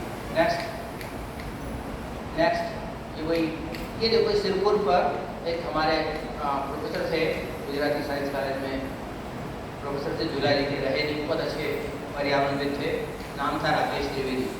ये जो आप हनुमान जी की जो प्रतिमा लगी है ना, बड़ी सी ऊँची, किस जगह लगी है, पितृ पर्वत। पितृ पर्वत का कॉन्सेप्ट, पितृ पर्वत नाम और पितृ पर्वत का कॉन्सेप्ट के अपने प्रियजनों की याद में वहाँ जाके पेड़ लगाएं, ये कॉन्सेप्ट का जो ओरिजिनल आइडिया है वो राकेश त्रिवेदी करता था, जूलॉजी के प्रोफेसर थे, बहुत अच्छे मित्र हमारे, अब तो रहे नहीं, बहुत जल्दी चले गए। तो वो राकेश त्रिवेदी इस बर्ड को कहते हैं सिरपुर की क्वीन, उन्होंने नाम दिया सिरपुर की क्वीन है, सबसे सुंदर बर्ड सिरपुर का, फिरोजी कलर की, इतनी बढ़िया ब्लू और रेड कलर की चोंच है, तो सिरपुर की ये रेसिडेंट बर्ड है, हमेशा मिलेगी, आप जाए हमेशा देखेंगे। नेक्स्ट प्लीज, एक देख करें, ये देखो इसमें उस तरफ एक बर्ड दिख रहा है, कभी अपने यहाँ फ्लेमिंगो भी आते हैं, कभी कभी आ जाते हैं, फ्लेमिंगो अपने यहाँ रहते नहीं, पर रास्ते में रुकने के लिए जब माइग्रेट करते हैं, एक जगह से दूसरी जगह जाते हैं, तो बीच में रुकने के लिए 2-4 दिन के लिए कभी कभी आ जाते हैं। तो ये उधर आप देखो यहाँ पर ये दिख रहा है, ये लंबी सी गाँव है ना, ये लंबी सी गर्दन है, ये ग्रेट है, और ये सिरपुर की क्वीन जो है वो पर्पल नूर है, नाम है नूर है, पर्पल नूर है, बहुत सुंदर बर्ड है। और ये जो दिख रहे हैं ये है पीजेंट एंड जेकान, नाम है पीजेंट एंड जेकान, बहुत सुंदर बर्ड है। इसकी जो टेल है वो ऐसी हंसी है जैसे मुर्गी का होता है ना, पीजेंट मुर्गे जैसी हंसी, ऐसे हंसी जैसी इसकी टेल है, इसको पीजेंट एंड जेकान कहते हैं। बहुत सुंदर colour combination, yellow, dark yellow, red, brown, white. Next please, अब ये कोई बात थी कि इस आर्टिकल दिल्ली से अखबार निकलता था सहारा समय, उस सहारा समय में आर्टिकल छपे हमारे, कुछ बहुत पुराने, 30 साल पुराना है ना। बिना पंख वाला कीवी, ये वही है कीवी, पंख नहीं, उड़ता नहीं, रात में निकलता है ना, और अपनी चोंच से इंसेक्ट्स वगैरह खाता है, उड़ने की क्षमता नहीं है, फ्लाइटलेस बर्ड है ना। अब देखो टूकन, एक मुहावरा सुना होगा उन लोगों ने, ककड़ी से बड़ा बीज, है ना, बातचीत करते हैं, बहुत ज़्यादा जो देखता है, बहुत ज़्यादा बत्ती देता है, ये कपड़े से बड़ा बीज है। देखो साइंस को, विज्ञान को इतिहास से, साहित्य से, हिंदी से ये जोड़ने का आर्ट आना चाहिए, तो आप बहुत अच्छे तरीके से एक अच्छे वक्ता हो सकते हो, अच्छे राइटर हो सकते हो। बिल्कुल आइसोलेशन में चीज़ों को देखोगे तो मज़ा नहीं आए।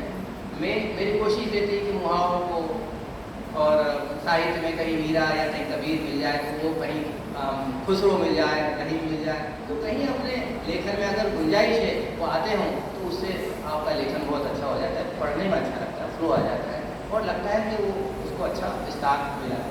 तो ये टूकन है, आप इसकी चोंच देखो कितनी बड़ी है ना, ये यहाँ से यहाँ, और क्या कलर, बिल्कुल भविष्य कलर पूरे इसके चोंच में आ रहा है। रेड भी है, ब्लू भी है, ग्रीन भी है, ऑरेंज भी है। तो बहुत बड़ा अद्भुत चोंच वाला टूकन, बहुत लंबी इसकी चोंच होती है, बड़ी होती है। फ्रूट ईटर है, फल खाता है ना। तो फल खाने के लिए इसकी चोंच जो है वो अनुकूलित है। नेक्स्ट नेक्स्ट नेक्स्ट, ये एक बर्ड होता है ना, सॉर्टिंग नाम का। तो वो अपना घर सजाता है, जैसे हम अपना घर सजाते हैं, इंटीरियर डेकोरेशन करते हैं ना, तो वो ऐसा ही इंटीरियर डेकोरेशन करता है। तो सजाता है ऐसे। इसको ब्लू कलर की चीज़ें बहुत पसंद है, तो आसपास से कहीं ब्लू कलर का ढक्कन ले आएगा, ब्लू कलर का पेस्ट कहीं से मिलेगा तो उसका पेस्ट का ढक्कन ले आएगा, ब्लू कलर का केन मिलेगा ले आएगा, ब्लू कलर के पंख, ब्लू कलर के फूलों की पंखुड़ियाँ ले आएगा और उससे अपना घर सजाता है और नीचे बिछा देता है, रोज़ ताज़ा फ्रेश। और फीमेल आती है और जिसका घर सुंदर होता है उसके साथ वो जुड़ा हुआ है। तो ये बहुत, ये स्टार्टिंग जो है वो बहुत सारे बनाते हैं और फीमेल देखती रहती है और वो देखती है कि किसका अच्छा सजा हुआ घर है, जिसका घर अच्छा सजा हुआ है, अच्छा डेकोरेशन फ्रेश, उसके साथ वो जुड़ा हुआ है। तो ये तरीका है। तो ये सीखने ये स्वयंवर है, ये पक्षियों का स्वयंवर है। अपने यहाँ पहले स्वयंवर होता था ना, तो भूल गए स्वयंवर, अब तो पकड़ के चलो जाओ उसके साथ, है ना। तो ये अच्छी बात नहीं है। तो ये बड़ा अच्छा बर्ड है, सॉर्टिंग सजी लाकर अपना सजाता है। अपने यहाँ नहीं, अपने यहाँ ऑस्ट्रेलिया। पक्षियों की विशेषता है कि वो कभी जरूरत से ज़्यादा खुद इकट्ठा नहीं करते, उतना जरूरत है उतना ले लिया। संग्रह की प्रवृत्ति उनका नहीं है। जैसे अपन साल भर का गेहूँ, साल भर का ज्वार, साल भर की दाल, साल भर का चावल, साल भर का तेल इकट्ठा करके रख लेते हैं, ऐसा पक्षी नहीं करते। जब जितनी जरूरत होती है खाया, प्रकृति से लिया। पर ये एक अपवाद है, कठफोड़वा। ये कठफोड़वा क्या करता है, जो गिरी होती है, कॉर्न बोलते हैं उनको, तो ला ला के पुराने पेड़ में ऐसे ग्रेनरी बनाता है, गोदाम, उसमें छेद करता है और छेद में फंसा देता है। एक एक ग्रेनरी में 10,000 बीज मिले हैं, इतने बीज पुराने पेड़ों। और फिर सर्दियों में जब कुछ नहीं मिलता है फिर निकाल के खाता है। तो ये पक्षी जो है वो बीजों के गोदाम बनाता है, मतलब मुश्किल परिस्थितियों के लिए पहले से व्यवस्था कर रखता है, अपवाद। और वो ये जो चिड़िया है, इसकी पूँछ जो है वीणा जैसी पूँछ है, तो पूँछ बोलती जैसे लगती है वीणा बजाने की तार वाली, वैसे इसलिए एक चिड़िया जैसे वीणा आर्टिकल है। नेक्स्ट, ये बड़ी मजेदार बात, तोता मैना की कहानी सुनिए। तोता मैना की कहानी बड़ी होगी, तोता मैना की कहानी। कई लोग समझते हैं कि तोता नर है और मैना मादा है। उस तोता मैना की कहानी में यही कि तोता को वो कहते हैं कि ये नर बर्ड है और मैना जो है उसकी तोती है, जबकि ऐसा नहीं होता। तोता मैना दोनों अलग अलग जाति के पक्षी हैं, उनका आपस में कोई लेना देना नहीं। तो फिर कहानी कैसे बनी तोता मैना? तो मुझे कहा गया कि लिखो इसमें तोता मैना, गाना भी बड़ा, एक डाल पर तोता बोले, एक डाल पर मैना, दूर दूर बैठे हैं लेकिन प्यार तो फिर भी है। तो मैं उज्जैन का रहने वाला, उज्जैन में महाकाल के मंदिर के आसपास या छत्री चौक में गोपाल मंदिर के आसपास बहुत सारे पुस्तक विक्रेता बैठे थे, धार्मिक पुस्तक विक्रेता सड़क पे। तो वहाँ वो तोता मैना का किस्सा उस पर लिखा था, असली तोता मैना का किस्सा। तो वो मैं असली तोता मैना का किस्सा खरीद लाया, किताब छोटी सी, मुश्किल से 6-7 रुपये की थी उस जमाने में, पढ़ी मैंने उसको। तो उसमें बस यही है कि वो एक दूसरे की बेवफाई की कहानियाँ सुनाते हैं। तो तोता बोलता है कि सब स्त्रियाँ ऐसी है और ये बेवफा है, और ये फिर वो एक कहानी सुनाता है मैना के सब पुरुष ऐसे हैं ऐसे। आखिरी में उनका एक कोई समझौता करा जाता है, दुनिया में सब लोग ऐसे स्वार्थी नहीं है, और फिर वो तोता मैना दोनों अपने प्रेम से रहने लगते हैं। उस कहानी में ऐसा है, पर तोता मैना दोनों अलग अलग हो जाते हैं। तो फिर ये बात बनी कैसे, ये कहाँ, ये ऑब्जर्वेशन कहाँ से आया कि तोता मैना के किस्से, कि तोता बोलता है मैना बोलती है?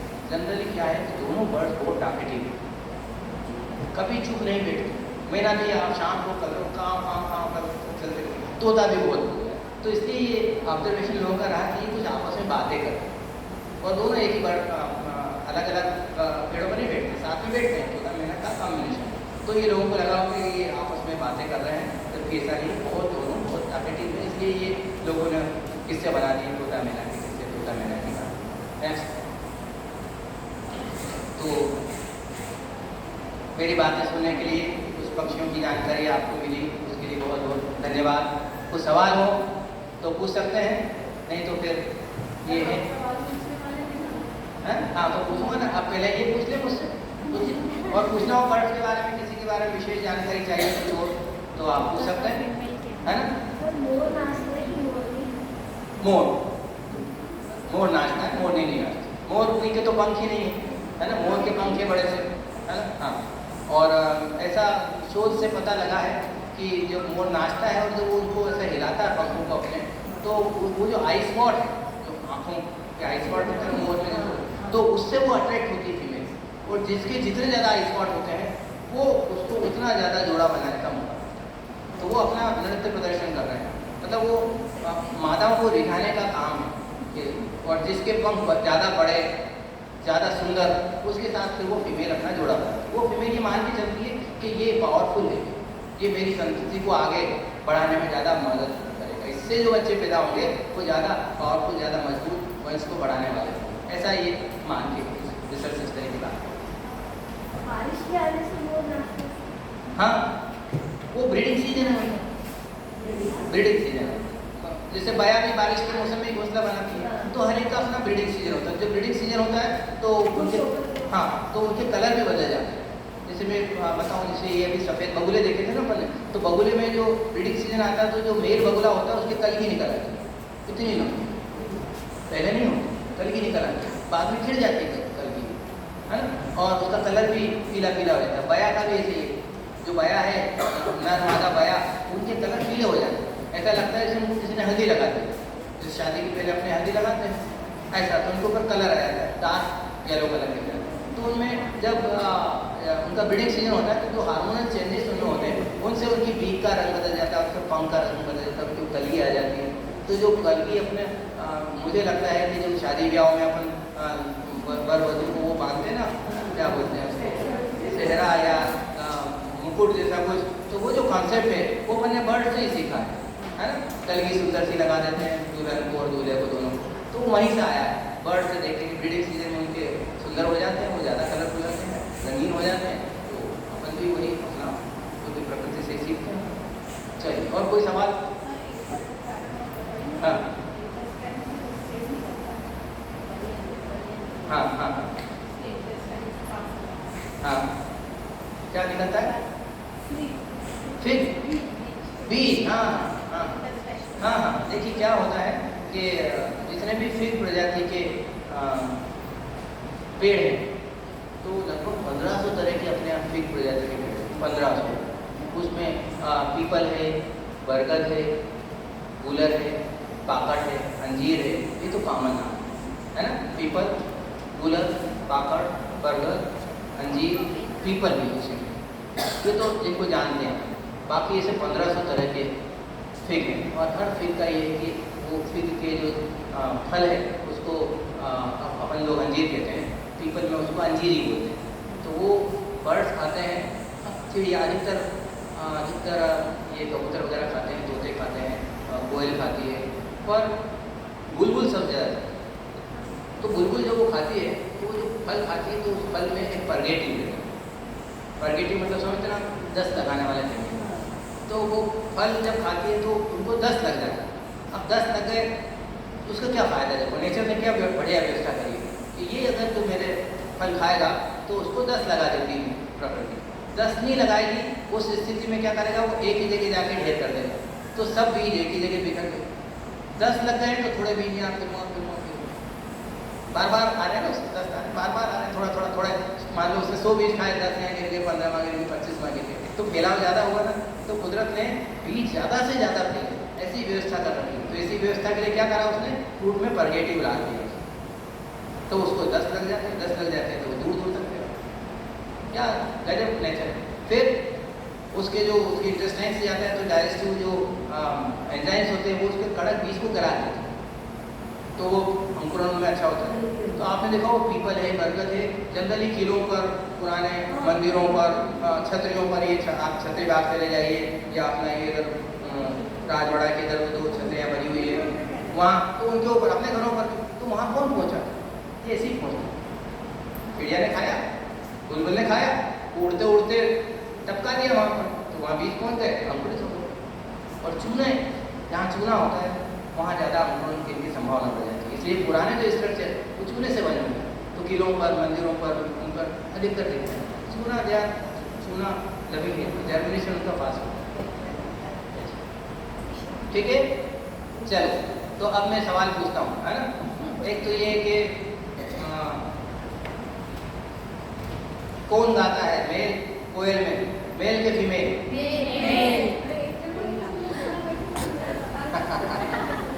चलो दूसरा सवाल, स्टेट बर्ड ऑफ मध्य प्रदेश कौन? शाहबुलबुल। अब तुम दोनों ने हाथ उठाया, क्या करें? चलो आ जाओ, तुम में से कोई एक आए।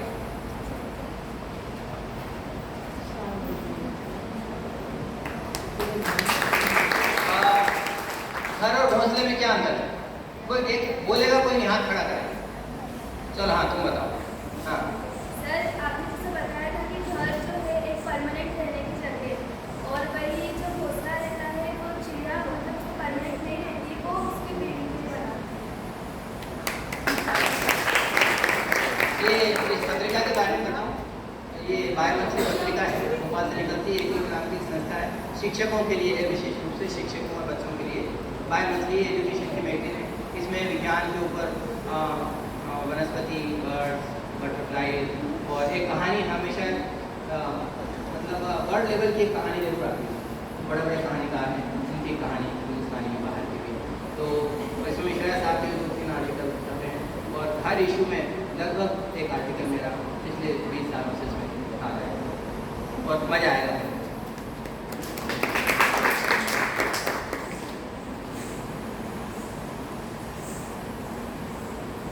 अगला सवाल जो है वो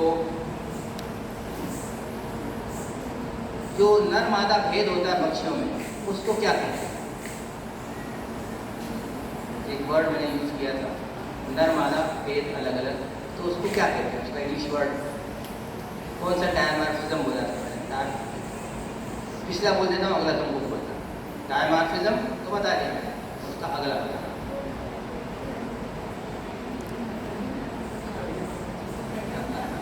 चलो दूसरा, मेल और फीमेल में पूंछ किसकी बड़ी होती है?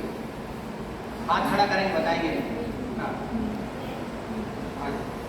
एग्जाम्पल बताओ, 2 एग्जाम्पल। मोर,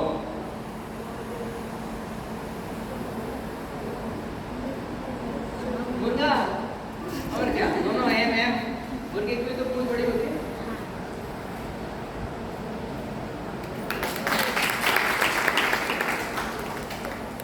चलो अभी इसमें यहाँ पर कुछ चित्र इस प्रेजेंटेशन में नहीं थे, पर तोता सबने देखा है ना, तो उनमें भी मेल फीमेल होते हैं। ठीक है, तो मेल की पहचान क्या है, कोई बता सकता है? हाँ, कलर। और कुछ? कलर तो दोनों का हरा होता है।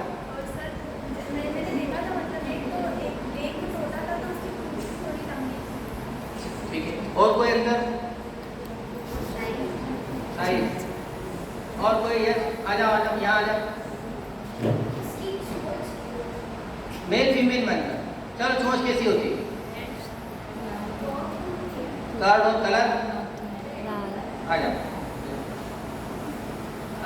एक बात ये बता रहा था, तो जो मेल तोता होता है, उसके गले, उसकी पहचान है, उसके गले में कंठी होती है ना, फीमेल के नहीं होती। तो कंठी है ना, मंगलसूत्र है वो। नेचर ने नरों को कहने लगा मंगलसूत्र, आपने यहाँ उल्टा कर दिया, है ना।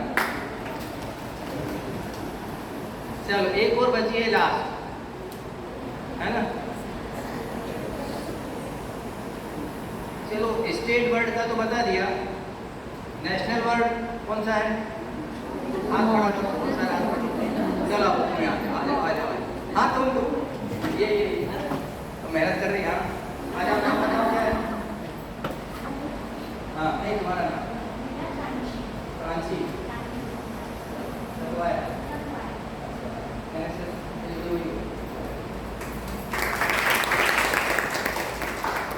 चलो तो सबने एक मेरी बात ध्यान से सुनी और पक्षियों के बारे में कुछ हो सकता है आपकी रुचि जगी हो तो सिरपुर जरूर जाना, देखना मज़ा आएगा।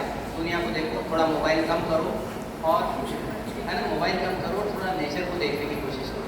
तो एक बार सबको ध्यान से सुनने के लिए बधाई, धन्यवाद। और को विशेष रूप से मुझे आमंत्रित किया, बोलने का मौका दिया, इसलिए और आप सबका पुनः एक बार बहुत बहुत धन्यवाद।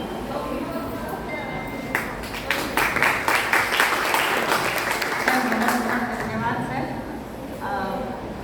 बहुत अच्छा लगा जितने भी बच्चों ने सुना, और मैं उम्मीद करती हूँ कि उनकी जिज्ञासा जगी होगी पक्षियों के बारे में, प्रकृति के बारे में, और थोड़ा सा वो अपने आसपास मोबाइल से अपना ध्यान उठाकर, अपना सिर उठा के इधर उधर देखेंगे और पौधों और पक्षियों को पहचानने की कोशिश करेंगे। किसी ने कहा है कि नेक लोगों की संगत से हमेशा भलाई ही होती है, क्योंकि हवा जब फूलों से गुजरती है तो वो भी महक जाती है। तो अच्छे लोगों की संगत में कुछ देर भी यदि आप बिता लें तो वो उसका पुण्य बहुत अधिक होता है। जैसे कि तुलसीदास जी ने भी कहा है ना कि तात स्वर्ग अपवर्ग सुख धैर्य तुला एक अंग, तूलनता ही सकल मिली जो सुख लव सत्संग। मतलब स्वर्ग और अपवर्ग का सारा सुख तराजू के एक पलड़े में रख लीजिए और किसी सज्जन व्यक्ति का संग दूसरे पलड़े में रख लीजिए, भले ही वो कुछ पलों का हो, पर निश्चित रूप से वही पलड़ा भारी होगा जो सज्जनों के संग का होगा। तो मैं उम्मीद करती हूँ कि आप सबको सर की चर्चा में आनंद आया होगा और थोड़ा सा आप प्रकृति की ओर जुड़ेंगे और प्रकृति के करीब जाएंगे। हम जितना प्रकृति से दूर होते जा रहे हैं उतने बनावटी जीवन हो गया है हमारा। किसी ने कहा है कि ठहाके छोड़ आए हैं हम अपने कच्चे मकानों, ठहाके छोड़ आए हैं हम अपने कच्चे मकानों में, रिवाज इन पक्के मकानों में बस मुस्कुराने का है। तो दिखावटी दुनिया से दूर होकर हम वापस अपनी प्राकृतिक दुनिया में जाएं। अपनी कोई एक छोटा सा अनुभव शेयर करना चाहती हैं वर्षा हमसे, बताइए। और एक ये भी कर सकते हैं कि आप अपने कैंपस के बर्ड की लिस्ट बनाओ। अभी जो चर्चा की ना अपन ने कैंपस में, और मैडम को सबमिट करो, है ना। हम साइंस के जितने भी स्टूडेंट्स हैं अपने कैंपस में कितने बर्ड हैं उनकी लिस्ट बनाओ। नई पहचान में आए तो हमको भेज देना, तो हम आइडेंटिफाई करके बता देंगे उसका बर्ड, तो पता लग जाए इस कैंपस में कितने बर्ड आते हैं। कम से कम 50 बर्ड तो आएंगे सबके, है ना। बर्ड्स की अभी बात चल रही थी, तो बर्ड्स की इम्पोर्टेंस के बारे में एक रियल लाइफ एग्जांपल है चाइना का। चाइना में एक कैंपेन चला था 1958 से 1962 के आसपास। उसमें 4 स्पीसीज के लिए था मैन, एक तो रेड के लिए, पतंगे के लिए और मच्छर के लिए, और एक था बर्ड्स के लिए। उनका ये मानना था कि जो बर्ड्स है, मैं बर्ड्स के लिए बता रही हूँ, कि जो एक स्पैरो होती है वो साल में 4 से 4.5 किलो अनाज खा जाती है। तो वो उसको देखते हुए कि यदि हम इसको मार देंगे तो हमारी जो इकोनॉमी है उसकी ग्रोथ अच्छी होगी, तो उसको देख के उन्होंने ये कैंपेन स्टार्ट किया। और इसके चलते उन्होंने बहुत सारे बर्ड्स जो पक्षी थे उनको मारा, और मारने का भी क्या देते, उनके घोंसले थे, घोंसले तोड़ लिए, उनके अंडे थे, अंडों को नष्ट कर दिया। और इवन जो ढोल वगैरह वो बजा के इतने वो बजाते थे कि वो रेस्ट करने के लिए ज़मीन पे आ ही नहीं पाए, ज़मीन पे पेड़ों पे वो बैठ ही नहीं पाए। तो उड़ते उड़ते थक के फिर गिर जाना, फिर उनको मार देना, ये बहुत बड़ा कैंपेन चला था। इसके बाद में इसका रिजल्ट क्या रहा 2 से 3 साल बाद, कि वहाँ पे सूखा पड़ा, और सूखा ऐसा कि मतलब जो सूखे में क्या रहा कि जब बर्ड्स कम हो गए तो जो पतंगे होते हैं, पतंगों की संख्या इतनी बढ़ गई कि वो रात के रात आते थे और खेतों में जो खलिहान मिट्टी रहती थी अधिकतर वो सारी नष्ट कर देते थे। और उसके कारण क्या हुआ, सूखा पड़ा, और सूखे के कारण करीब 2 से 3 करोड़, क्लियर नहीं है ये फिगर, लेकिन शायद 2 से 3 करोड़ लोगों की वहाँ पे मौत हुई थी। जिसका रिजल्ट किसकी वजह से हुआ था, ये जो बर्ड्स की वजह से, और इनको ख़त्म करने। तो मतलब ये जो बर्ड्स की इम्पोर्टेंस बताता है कि हर एक जो जीव है यहाँ पे वो कितना इम्पोर्टेंट है सबके लिए, ना उनकी लाइफ के लिए, सबके जो इकोलॉजी, इसकी इम्पोर्टेंस का एक रियल लाइफ एग्जाम्पल है। तो बस यही मुझे बोलना था। Thank you. थैंक यू वर्षा, ये इतनी अच्छी इन्फॉर्मेशन शेयर करने के लिए। कि हम समझते हैं कि बस हम ही महत्वपूर्ण हैं और बाकी कोई जीव महत्वपूर्ण नहीं है, लेकिन इंसान ये भूल जाता है कि वो सारे पारिस्थितिकी तंत्र का एक अंग है। किसी को भी उसने डिस्टर्ब किया तो पूरा वो डिस्टर्ब होगा। और मेरे पिताजी कहा करते थे, हमारे घर में ना छिपकली और कम्बल कीड़ा और ये सभी कुछ जानवर, क्योंकि उनको प्लांट्स का बहुत शौक था, सभी रहते थे और किसी को मारने की इजाज़त नहीं थी, क्योंकि वो ये कहते थे कि ये धरती उनकी है, ये प्रकृति उनकी है, ये चिड़िया ये छिपकली है, इसको मारने का हक तुमको नहीं है, तुम उसके घर में इंक्रोचमेंट करके अपना घर बना ले। तो किसी चीज़ को मारने नहीं देते थे, किसी पौधे को भी फूल नहीं, बहुत कम फूल तोड़ते थे सर हम लोग कि नहीं ये पौधे का ही हिस्सा है। जब वो फूल जो कि गिर जाते हैं ना, ये पारिजात और ये सब, वो तोड़ने देते थे। तो मुझे अच्छा लगा कि आप सब ने इंटरेस्ट लिया और मैं यहाँ जितने भी लोग उपस्थित हैं उन सबसे सिर्फ एक निवेदन करूँगी, आप भी अपने जन्मदिन पर या अपनी कोई भी यादगार दिन पर प्रकृति से जुड़िए, एक पौधा लगाइए, साल में एक लगाइए, अनेक मत लगाइए, पर उसे पालिए, उसे जीवित रखिए। तो देखिए ये दुनिया कितनी सुंदर हो जाएगी, हम सब के रहने के लिए बहुत खूबसूरत हो जाएगी। और अब मैं इस कार्यक्रम के अंतिम कड़ी के रूप में धन्यवाद आभार प्रदर्शन करने के लिए डॉक्टर प्रतिभा समदरिया को आमंत्रित करती हूँ। और अपनी तरफ से सर मैं बहुत ज़्यादा आपसे विभूत हूँ कि आपने मेरा निवेदन स्वीकार किया और आपने यहाँ आकर इतनी अच्छी जानकारी दी।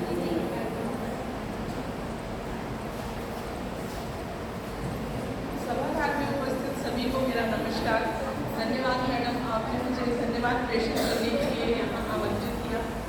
आज दिनांक 7/9/2022 को डॉक्टर DM मिश्र राज्य की स्मृति में आयोजित व्याख्यानमाला में महाविद्यालय में पधारे हुए डॉक्टर किशोर पवार सर को मैं धन्यवाद देती हूँ, जिन्होंने आज अपना अमूल्य समय हमें दिया और पर्यावरण संरक्षण में पेड़ पौधों के अलावा तरह तरह के पक्षी, तितली, कीट पतंगे भी होते हैं, इसके बारे में हमें बताया। क्योंकि जब पर्यावरण की बात आती है तो हमारे दिमाग में सिर्फ और सिर्फ नदी, पहाड़, पेड़ पौधे इनका चित्र आता है। तो सर ने बताया कि पेड़ पौधों के अलावा पक्षी, तितली, इनकी भी लाइफ होती है और इनके बारे में भी हमें जानना चाहिए कि ये हमारे पर्यावरण के लिए कितने आवश्यक है। जितनी हमारी इम्पोर्टेंस है उतनी ही उनकी भी इम्पोर्टेंस है। पेड़ पौधे, नदी, तालाब के साथ साथ जितने भी पक्षी, जितने भी कीट पतंगे, जितनी भी तितलियाँ होती, तरह तरह की तितलियाँ होती हैं, वो अट्रैक्ट बहुत करती हैं, लेकिन कभी उनके बारे में हम जानना नहीं चाहते। सिर्फ हम उनको देखना चाहते हैं, पकड़ना चाहते हैं। या कोई भी बर्ड है वो क्यों है, उसका क्या रोल है, वो कैसे आगे बढ़ती है, वो क्या खाती है, उसका लाइफ स्टाइल क्या है, उसके फेदर अगर ऐसे हैं तो क्यों है, उसकी चोंच ऐसी है तो क्यों है। ये अभी जो एजुकेशन है बच्चों को पढ़ाते हैं हम लोग, लेकिन जब हम उस एज में थे तो हमें नहीं पढ़ाया गया था। तो बहुत ही इंटरेस्टिंग है। सर ने पक्षियों के बारे में बताया कि उनकी आवाज़ अलग अलग तरह की है, पक्षियों का कलरव सबको बहुत अट्रैक्ट करता है। बहुत अच्छा लगता है जब हमारे चारों तरफ पक्षी चहचहाते हैं, हम उनके पास जाते हैं तो वो उड़ जाते हैं, हम उनको पकड़ना चाहते हैं, लेकिन वो अपने को बचाने के लिए हमसे दूर चले जाते हैं। तो दूर से ही हम उनको पढ़ें। नेचर के हम जितना करीब जाएंगे, नेचर से हम जितना ज़्यादा जुड़ेंगे, उतना हमारे ज्ञान में वृद्धि भी होगी और हमें बहुत सारी चीज़ों के बारे में पता भी चलेगा। सर आज अपना अमूल्य समय दे करके हमें पर्यावरण संरक्षण के बारे में बताया, बहुत सारे पक्षियों के बारे में बताया। अवश्य ही सर के उद्बोधन से हमारी छात्राओं के ज्ञान में वृद्धि हुई है। आप लोगों को अच्छा लगा सर ने जो बताया, इंटरेस्ट आया? Yes ma'am. और क्या करोगे, कैंपस में जितने भी बर्ड्स हैं उनके बारे में पता लगाने की कोशिश करोगे कि नहीं करोगे? चलो बहुत अच्छा है, हमें भी अच्छा लगा कि आप लोगों ने इंटरेस्ट लिया और सर को भी बहुत अच्छा लगेगा अगर आगे आप इस तरह से इंटरेस्ट लोगे और उसका कुछ रिजल्ट सर को दोगे, है ना। तो सर नेक्स्ट टाइम आएंगे और बहुत अच्छी बातें बताएंगे। इसके साथ ही मैं महाविद्यालय की प्राचार्य डॉक्टर चंदा तलेरा जैन मैम का धन्यवाद करती हूँ, जिन्होंने इस कार्यक्रम को करने की अनुमति प्रदान की। मैं महाविद्यालय के गृह विज्ञान विभाग की विभागाध्यक्ष डॉक्टर ज्योति जगवानी मैम को धन्यवाद देती हूँ, जिन्होंने इस कार्यक्रम को सफल बनाने में सहयोग प्रदान किया। साथ ही मैं डॉक्टर अनुराधा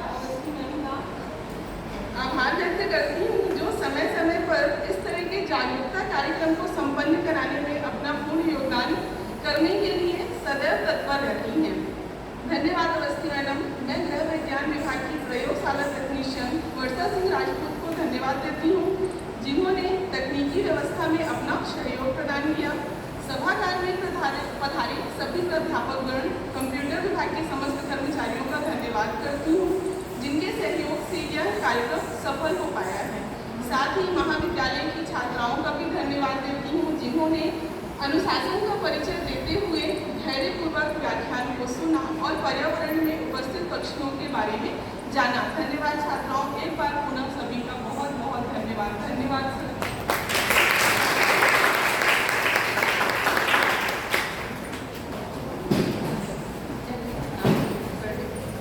मैं डॉक्टर वंदना गुप्ता से निवेदन करूँगी कि एक छोटी सी कड़ी जो छूट गई कि मैं स्मृति चिन्ह के रूप में सर को एक पौधा प्रदान करना चाहती हूँ। तो आप कृपया क्योंकि आजकल हम स्मृति चिन्ह के रूप में पौधे ही देते हैं सर।